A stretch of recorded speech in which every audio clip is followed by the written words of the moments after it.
My fiancé chose my brother on Christmas, so I chose revenge. Before we begin the story, make sure to subscribe to our channel and never miss more incredible stories every day. My brother had one hand on my fiancé's waist when my mother hissed, "Caleb, don't ruin Christmas." That was the sentence that split my life into before and after. Not the kiss I walked in on 2 minutes earlier beside my mother's lit-up tree. Not the way Vanessa stepped back from Ryan like I was the one intruding. It was my mother worrying about the holiday more than the humiliation blooming in my chest, so hard I could barely breathe. I'm 31. I manage overnight dispatch for the county water department, which sounds boring until a pipe bursts at 3 in the morning and half a neighborhood needs heat restored before sunrise. My job has never impressed anybody in my family. Ryan sells luxury real estate and walks into rooms like applause should follow him. I wear reflective jackets, answer crisis calls, and know exactly how long it takes a repair crew to reach the west side in freezing rain. I'm the dependable one, the useful son, the son nobody imagines can become dangerous. Vanessa used to say that was what she loved about me. You make life feel solid. She told me our first winter together, curled into my couch with my old fleece blanket around her shoulders. I built a future around that sentence. I'd spent the last 10 months saving for a smaller wedding than she claimed she wanted and a townhouse we could maybe afford if I kept taking double shifts through February. I thought Christmas would be our reset after a rough year of postponed plans, money fights, and too many moments where she smiled at me like she was acting from memory. Instead, I stood in my mother's living room while Silent Night played from a hidden speaker, and Vanessa fixed her lipstick with shaking fingers while Ryan adjusted his cuff like he'd just spilled a drink. "Say something," I told them. Ryan shrugged. "You were going to find out." Vanessa looked at the floor. "Caleb, it's more complicated than you think." I should have exploded. Instead, I stood there listening to my own pulse, because somewhere under the shock, a colder thought had already started moving. Christmas was the night they chose each other, but not the night I lost. Ryan had been taking things from me long before he took Vanessa. He took shotgun on every road trip because he was older. He took my first decent suit in high school and wore it to a banquet without asking, then laughed when I got angry and said, "Relax, you make everything feel like a court case." That was Ryan's gift. He could steal from you and leave you apologizing for noticing. My mother spent our whole lives sanding down his edges so nobody else had to deal with the splinters. If Ryan forgot birthdays, he was busy. If he snapped at waiters, he was stressed. If he flirted with women standing 3 feet from their boyfriends, he was charming. When my father left, Ryan became the man of the house in everybody's storytelling. Even though I was the one fixing broken steps and driving mom to urgent care at midnight. Ryan got the title. I got the chores. Vanessa fit that pattern faster than I understood. What my family loved was how easily she performed comfort. She remembered coffee orders, laughed at mom's stale stories, straightened ornaments that weren't crooked. Diane adored her almost immediately. "She has grace," Mom told me after Vanessa brought a casserole one Thanksgiving, as if grace could be plated and passed around. There were warning signs. At my birthday dinner in September, Ryan teased me for showing up in work boots because I'd come straight from an emergency shift. Vanessa laughed half a second too long. Later, she kissed my cheek in the car and said, "You know he's kidding." I asked, "Did you think it was funny?" She looked out the window and said, "I think you're too sensitive to him because of old stuff." The second warning sign was smaller, which is maybe why it stuck.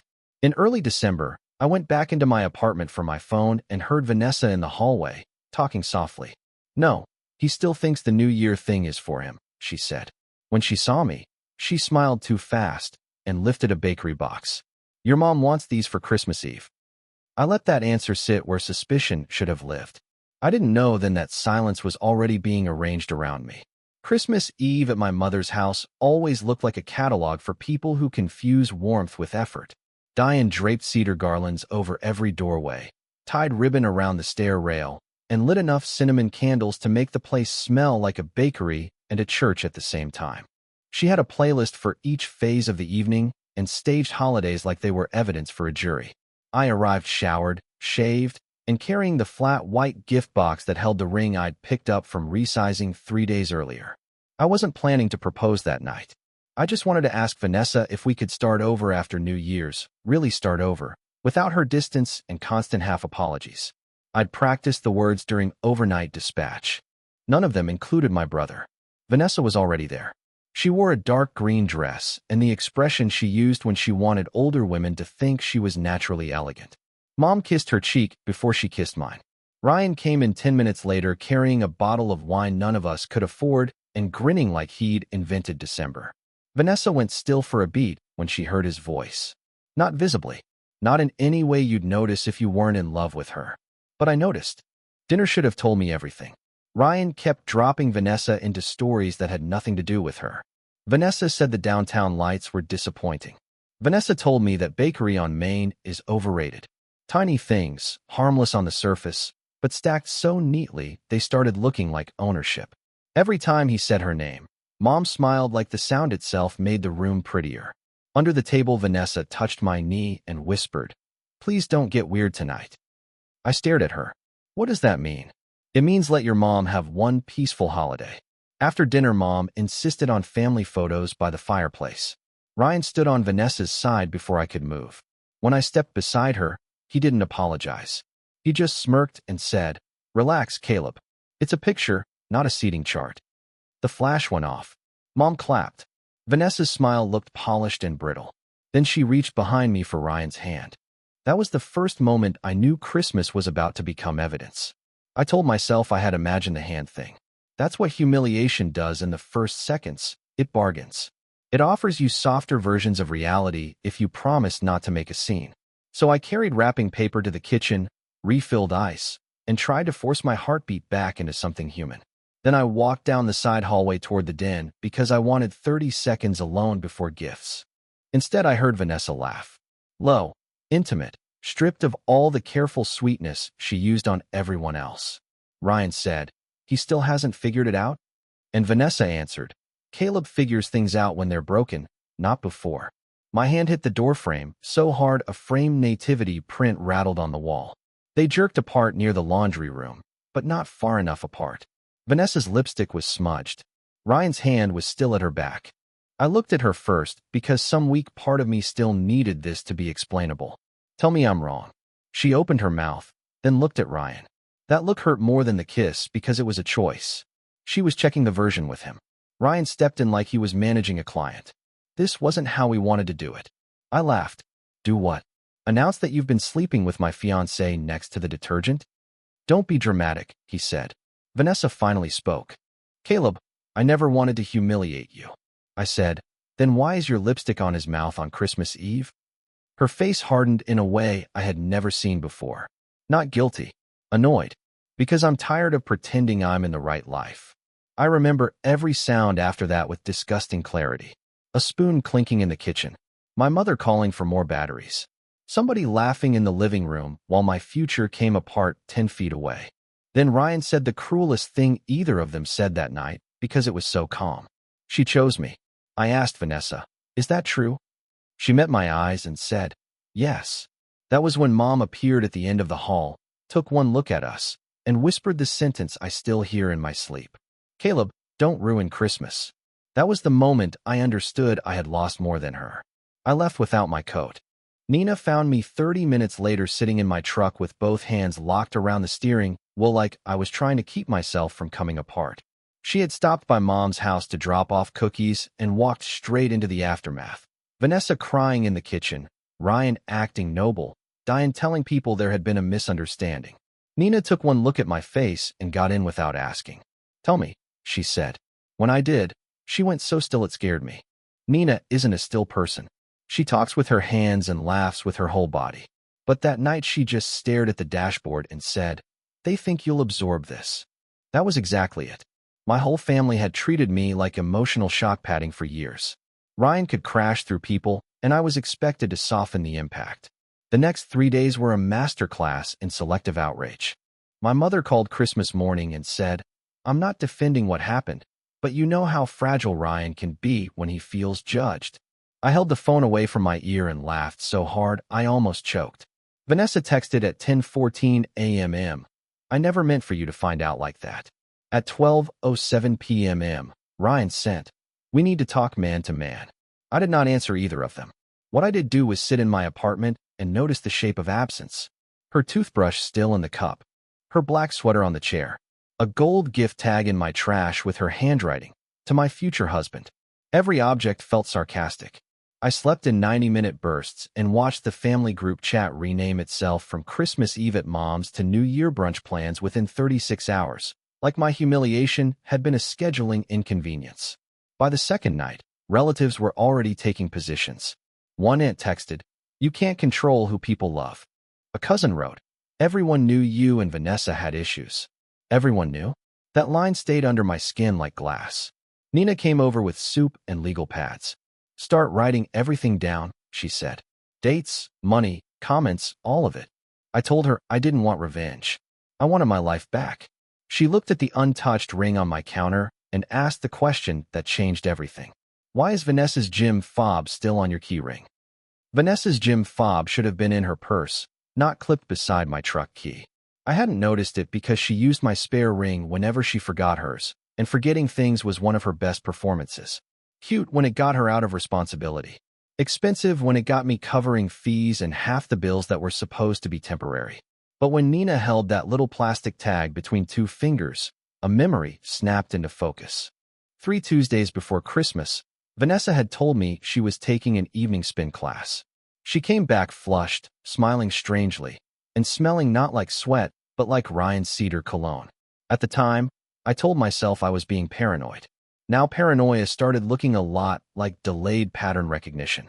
Nina sat cross-legged on my floor with my laptop open between us. "Can you log into the gym app?" I could. The membership was attached to the shared credit card Vanessa and I used for wedding expenses. The scan history loaded in a neat little column of dates and times. December 3rd, no entry, no exit. December 10th, no entry, no exit. December 17th, same. Those were all nights she had told me she was at the gym. "Okay," Nina said, voice flat now. "Either this woman is the world's first ghost cyclist, or she's been feeding you rehearsed alibis." I checked the credit card statement next. On December 11th, there was a charge for $286.44 at a boutique hotel bar downtown. On November 26th, $94.12 at a steakhouse Ryan loved because they remembered his whiskey order. On December 3rd, parking in the garage attached to his condo building. None of it had registered then because wedding spending had become its own fog. Now every number looked like a breadcrumb somebody arrogant had failed to sweep away. At 1:13 a.m., while Nina made coffee, I opened our phone bill. Vanessa had deleted most of her texts before Christmas, but billing records still showed repeated calls to one number after midnight, usually under 4 minutes. I knew that number before I even saved it. Ryan. Nina came back, set the mug beside me, and said, "You're not dealing with a mistake." She was right, and the next line on the statement proved it. A $1,200 payment had gone from my savings to Ryan's mortgage portal. The mortgage payment was labeled family transfer, which meant Ryan had taken money directly from me or Vanessa had done it for him. I wanted to believe there was some clerical explanation because the alternative meant I hadn't just been lied to. I'd been managed. Nina made a spreadsheet on my coffee table like we were planning a crime, not surviving one. Dates in one column, charges in another. Text records, alibis, family events. "Start with what you can prove," she said, "not what you feel." So I did. My bank app showed the transfer had happened on December 14th at 6:42 p.m. I was on shift then. Vanessa had my apartment code, my laptop password, and access to the folder where I kept emergency account information because she was supposed to be my wife. The login history on my bank profile showed a device I didn't recognize. When I clicked location, it pinned to Ryan's side of town. I logged into the cloud folder where we kept wedding plans. At first, it was all the expected garbage. Invitation mock-ups, floral screenshots, Vanessa's centerpiece versions. Then I opened the venue file. Our original deposit had been $4,000 in August. Another payment hit on November 29th for $2,300. I had never approved that. Attached to the invoice was a note from Vanessa. "Need to shift headcount and rename event contact." Nina leaned over my shoulder. "Check archived emails." I searched Vanessa's name, then Ryan's, then the venue address. A confirmation popped up from December 2nd, updated reservation details. I opened it and felt something inside me turn to iron. The event name was no longer Caleb and Vanessa Winter Wedding Planning Session. It was Ryan and Vanessa private tasting. The tasting included champagne upgrades, 6 additional guests, and assigned authorization using my card on file. Beneath that sat another thread from the same week. Ryan asking the venue manager if the upstairs room was soft enough for announcement photos. I kept digging. Deleted messages restored from my tablet backup gave me fragments. Vanessa to Ryan. He'll cover December, he always does. Ryan to Vanessa. Keep him calm till after Christmas. Vanessa back. Your mom says wait. I stared at those 4 words until my eyes blurred. That was the message that proved my mother had known all along. Finding out they were sleeping together was one kind of pain. Finding out they had built logistics around my trust was another. That second pain was colder. Less dramatic. Much more useful. My bank account showed the outline. Over 4 months. There were little transfers I had written off because love makes you generous and embarrassed at the same time. $180 for linen samples, $412 for seating mock-ups, $680 for rush invitation changes. None of those matched the vendor records in our wedding folder. Some didn't exist at all. Nina caught the pattern before I did. These aren't wedding costs, she said, tapping the screen. These are apartment costs. She was right. A furniture warehouse charge on October 22nd matched the day Ryan posted a carefully cropped photo of a new beginning on his story. A lighting boutique bill from November 9th lined up with a later mirror selfie Vanessa took in Ryan's condo. I knew it was the same mirror because I had helped him pick it up in my truck. He told me it was for a staging client. Then came the private mockery. Vanessa had once synced her tablet to my printer and forgotten to disconnect it. I found the old device listed in my network history and restored a batch of cached image files. Most were boring screenshots. Buried between them was an image of a group chat named NY Reset. Ryan, Vanessa, and, after a long stare that made my stomach lurch, my mother. The messages were not a misunderstanding. They were strategy. Ryan, he'll still pay the final venue installment if we play this right. Vanessa, he thinks New Year's is us telling his mom we're back on track. Diane, please just not before Christmas. I will not have a scandal in this house. Ryan, relax. Caleb only gets loud when something breaks. Vanessa, that's why he was safe. Safe. Not loved. Not chosen. Safe. My mother hadn't just known. She had helped with the timing. She had protected the illusion of one more perfect Christmas while I kept paying for the set. Nina read the thread and pushed the tablet away like it was dirty. Okay, she said. Now you know what this is. I nodded, but the truth did not fully land until I opened one more photo. It was Vanessa wearing the dress I thought she bought for our wedding tasting. The dress photo had metadata. December 8th, 8:51 p.m. Ryan's condo. Vanessa stood in front of the mirror I had helped carry upstairs, one hand on her waist, chin tilted like she was practicing being admired. Ryan had sent the photo to the NY Reset chat with a single line underneath. Better fit for the real thing. I left my apartment after that because I couldn't stand being inside a place that still smelled like her shampoo. Nina drove. We ended up in the parking lot behind a closed coffee shop. My window cracked against the cold while Christmas lights from the strip mall blinked in the glass. I don't understand, I kept saying. Why stay with me at all? Nina handed me another screenshot. Vanessa, he's stable. Ryan is exciting. I know how that sounds. Diane, it sounds like you're scared. Vanessa, I was trying to be practical. Ryan, you used Caleb to feel safe until you were ready to be honest. Vanessa, don't make me the villain when you love the convenience too. There it was. Not passion. Not some grand impossible love story. Convenience. They had built a whole private language around how useful I was. My apartment when Ryan needed distance. My card on file when Vanessa wanted upgrades. My emotional predictability when Diane wanted a peaceful holiday. I wasn't the man she tragically fell out of love with. I was the bridge they used to get to each other without consequences. That realization hit harder than the affair itself. Cheating could still be explained away by weakness or desire. This was design. I had been positioned, managed, kept warm like a backup generator everyone assumes will kick on when the main power fails. I thought about every time Vanessa called me steady, every time Mom said, "Thank God Caleb doesn't make things harder," every time Ryan borrowed my truck and returned it empty. They had all mistaken reliability for low value. At some point I started crying, not loud, just the kind that empties your face out. Nina let me get through it. When I finally looked at her, she asked, Do you want justice, or do you want them comfortable? I said I didn't know. Then my phone lit up with a message from Vanessa. Her message arrived just as I realized how much worse truth could get. I did meet Vanessa, but only because Nina insisted I hear what lies sounded like when they got desperate. We met at a cafe 2 days before New Year's. Vanessa arrived in a cream coat and sat down already glossy-eyed, as if she'd applied the tears in the car. She started with, "I know you hate me," which is how selfish people apologize when they still want control. I didn't answer. I set my phone face down between us and let her talk. She said it had evolved. She said she and Ryan had not meant for feelings to happen. She said she stayed because she was scared of hurting me.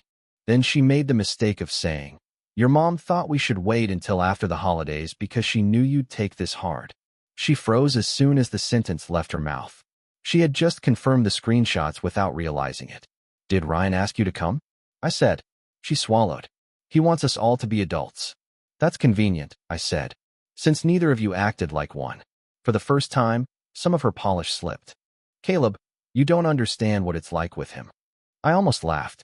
"No, I understand exactly what it's like with him. That's the problem." She reached for my hand. I moved it before she could touch me. I wanted her to feel the absence. When I got back to my truck, Nina looked up and asked, "Useful?" "Very." That night we built the plan. Not a screaming social media thread. Not vandalism. We were going to use their favorite stage.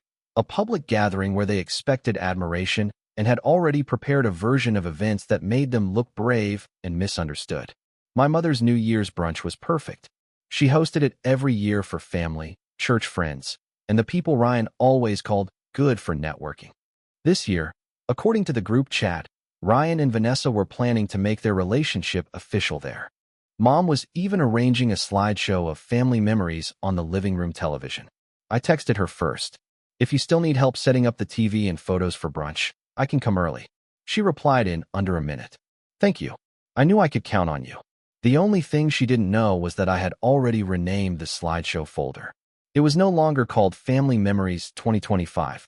The day before brunch, Ryan showed up at my apartment unannounced with a six-pack and the expression he used when he wanted to cosplay being a brother. I almost didn't open the door. Then I decided I wanted to see how he'd package himself now. He leaned against the frame like this was casual. "Can I come in?" "No." He laughed once. "Look, I know this is ugly. Ugly is one word for stealing your brother's fiancée and his money." His face changed at the second part. Just a flicker, but enough. "What money?" I held his gaze. Interesting question. For the first time since Christmas, Ryan looked uncertain. He recovered fast. "You're not going to do anything stupid, are you?" he asked. "Because dragging all this out is only going to make you look bitter." There it was. The family religion. Don't expose harm, just manage the reaction to it. I said, "You mean like you managed Christmas?" His jaw tightened. "Vanessa and I didn't plan feelings." "Right," I said. "You just planned the timing, the money, and the announcement photos." That landed. He took a step forward. "You need to be very careful." After he left, my mother called within 12 minutes. "Ryan says you're very upset," she began. Then she said, "Please, Caleb, tomorrow is not the day for punishment." Punishment. Not accountability. Not honesty. Punishment. "I'm not doing anything to him," I said. "I'm just not carrying it for you anymore." Her voice thinned. "If you embarrass him publicly, people will never forget it." That sentence almost broke me, because underneath everything else was the old child logic. Maybe if I stay quiet one more time, she will finally choose me. Maybe if I protect the room, someone will protect me. Nina came over that night and found me sitting on the floor with the laptop open and the slideshow paused on Vanessa's face. I said, "Maybe I should just walk away." She knelt in front of me. "They are counting on that." Then my phone buzzed again. Mom had sent the final brunch schedule, and Vanessa's name was on the toast. New Year's brunch at my mother's house looked like Christmas with better lighting and less honesty. The tree was still up, though the needles had started dropping. White plates sat beside little cards that said "Blessed Beginnings" in my mother's handwriting. She had turned betrayal into decor. I arrived early with a casserole carrier in one hand and my laptop bag in the other. Mom hugged me too quickly. "Thank you for helping," she said. "Let's just get through today gently." Gently. Another family word that always meant quietly. Ryan and Vanessa weren't there yet, which gave me time. The television was already connected to Wi-Fi. I plugged in my laptop, opened the folder she thought was full of family photos, and tested the sequence once with the sound muted. First came exactly what she expected: summer cookout pictures, stockings, candlelight service, old Thanksgiving shots. Then, if you let it run, the tone shifted. Bank transfers, date-stamped invoices, the boutique hotel charge, the gym log showing no scans on the nights Vanessa claimed classes, the venue email renamed to Ryan and Vanessa private tasting.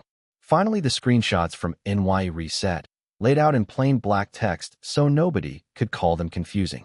Nina arrived carrying orange juice and a printer box full of backup copies. "If the TV mysteriously dies," she whispered, "I become very generous with handouts." By 11:30, the house had filled with relatives, church couples, and the polished suburban people Ryan loved performing for. Vanessa floated through them in a cream dress, all soft apologies and new beginnings. Ryan wore navy and confidence. My mother kept touching his elbow like she was trying to hold the future in place. When Ryan saw me near the television, his expression flickered. "You doing tech support now?" "I'm making sure the slideshow works," I said. Plates clinked. Coffee poured. Mom tapped a spoon against a glass and announced it was time for a few words before the toast. Ryan reached for Vanessa's hand. People turned toward them with the eager faces of an audience ready to forgive attractive people for anything. I took the remote from the side table before my mother could, and Ryan finally understood why I had come early. Mom began. "Before we eat, Ryan and Vanessa have something." I clicked the remote. The television behind her shifted from a photo of our Christmas tree to a screenshot of Vanessa's gym log. The room did that strange collective inhale people do when they haven't decided yet whether they're witnessing a technical error or a social disaster.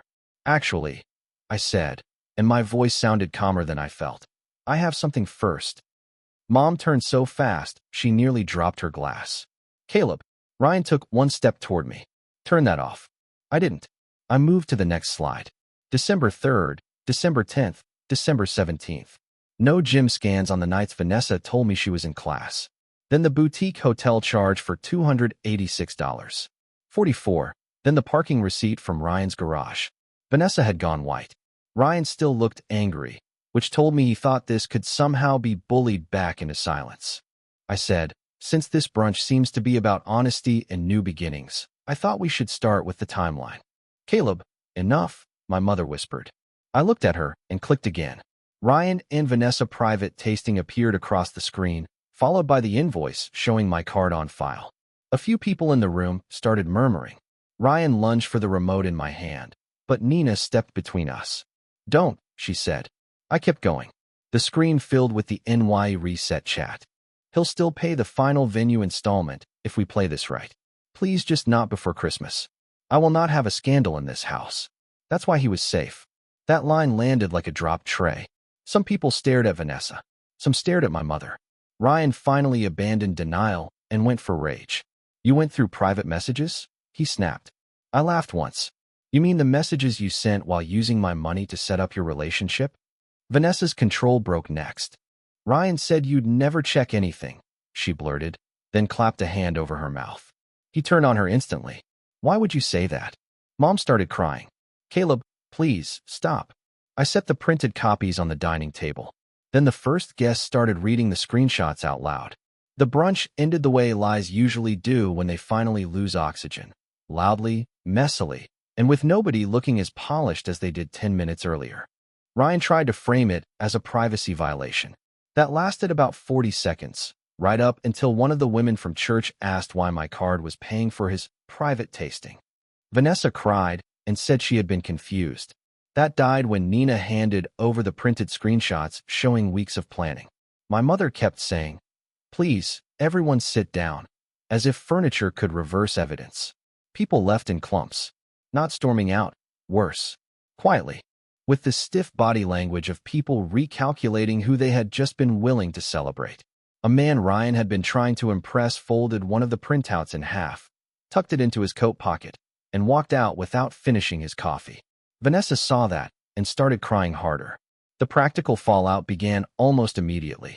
Ryan texted me that afternoon from 3 different numbers after I blocked the first 2. He called me vindictive, unstable, pathetic, then switched to "please call me before this spreads further."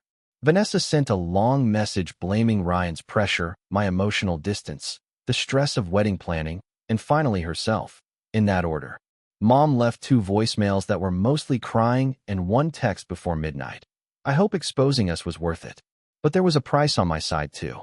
Revenge doesn't feel like fireworks when it's real. It feels like collapse delayed by purpose. The morning after, I slept 14 hours and woke up with my jaw aching from clenching. I had to call in sick for 1 shift because I could not answer a burst pipe report without hearing Ryan say she chose me. I packed Vanessa's things into 3 boxes and had to stop twice because her handwriting on ordinary objects still made my throat close. A week later, Mom called again, calmer this time. Ryan says you've destroyed his reputation, she said. No, I told her. I interrupted the version he wrote. Then she asked the question I had been waiting for since Christmas. What do you want from us now? For the first time in my life, I had an answer ready. And it began with conditions none of them were expecting. What I wanted turned out to be smaller than revenge and harder than forgiveness. I wanted my money back. Every documented dollar, the $1,200 mortgage payment, the venue charge, the hotel bill, the furniture purchases disguised as wedding expenses. I wanted Vanessa's name off every shared account and Ryan blocked from life. I wanted my mother to stop calling my silence maturity when what she meant was compliance. So I wrote it all down. Repayment schedule. No unannounced visits. No group holidays. No speaking about me as if I were unstable for reacting to betrayal.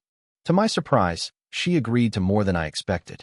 Not because she suddenly understood me, but because public shame had finally done what private pain never could. It forced clarity. Ryan paid back part of what he owed through a transfer-marked loan settlement. Vanessa picked up her boxes from Nina's porch, not my apartment. She included a note that said, I did love you in my own way. I threw it away after the first line because by then I understood that in my own way can mean almost anything except safety. Healing was less cinematic than revenge. It was therapy on Tuesday afternoons. It was learning to eat at my table again instead of over the sink. It was changing passwords, returning the ring, taking down the hooks where her scarves used to hang. It was letting Nina bully me into walking after work instead of going straight home to replay old conversations. It was discovering that anger burns hot, but self-respect burns longer. By February, my mother's Christmas cards had finally come down. By March, I could drive past Ryan's neighborhood without gripping the wheel. By spring, the first warm rain hit the pavement outside the water department while I was ending a shift, and for 1 clean second the whole world smelled new. If anyone listening to this is living inside betrayal right now, here's the practical truth nobody told me early enough. Document first, decide second. Pain makes you want to react, but evidence gives you choices. The people who call you difficult for naming what they did were always counting on your silence.